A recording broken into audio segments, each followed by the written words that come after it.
আসসালামু আলাইকুম সবাই, আশা করি ভালো আছেন। আমি স্পটিফাই নিউজে ঘুরতে গিয়েছিলাম। প্রচুর রোদ ছিল আর গরম। গেট দিয়ে ভিতরে ঢুকে গেলাম, সময় ছিল ঘুরতে, তাই অবশ্যই আগে থেকে টিকিট কেটে নিতে হয়। আমি অ্যাডভান্স বুকিং দিয়ে গিয়েছিলাম। তো ঢোকার পথে আশেপাশে ক্যাফেটেরিয়া, কেউ যদি সুভিনির কিনতে চায় এইসবের দোকান আছে। এখানে যে যার যার মতো ঘুরছে। আর প্রচুর রোদ থাকার কারণে কোল্ড ড্রিঙ্কস খাচ্ছে সবাই। তারপর আমি আস্তে আস্তে ভিতরে চলে গেলাম। টিকিট নিয়ে ছবিও তুলেছিলাম ফার্স্টে। তারপরে ভিতরে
সবসময় শুধু শুনেছি, বাকিটাকে দেখেছি, কখনো তো এভাবে দেখার হয়নি। তাই খুব ভালো লাগছে। কনস্ট্রাকশনের কাজ চলার এই মিউজিয়াম দিয়ে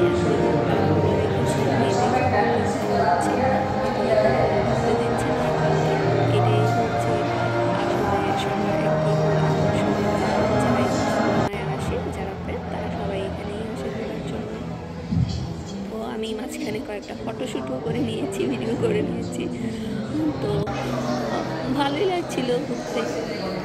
ঘুরলাম, দেখলাম, সব মিলিয়ে একটি ছিল আমার জন্য। সবাইকেও দেখছিলাম যে ভিডিও করছে, কেউ চিল্লাচিল্লি করছে, কেউ তারা অবাকই হয়ে যাচ্ছে যে তারা এখানে আসছে।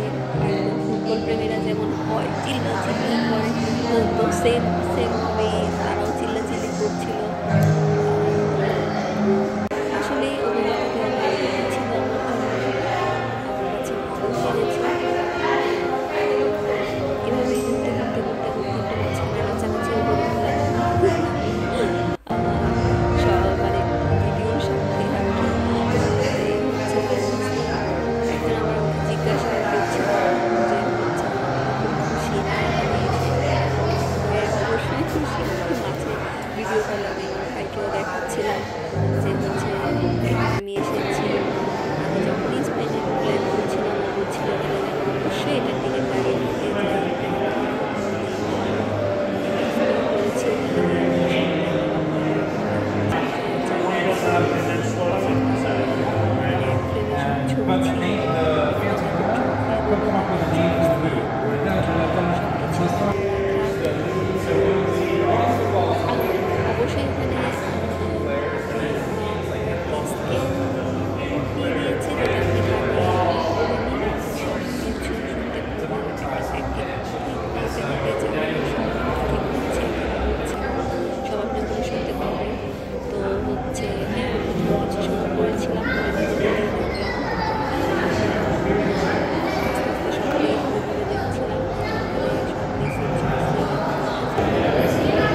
আসলে সব কিছু হয়তো ভিডিওতে দেখানো যায় না, বলেও বোঝানো যায় না।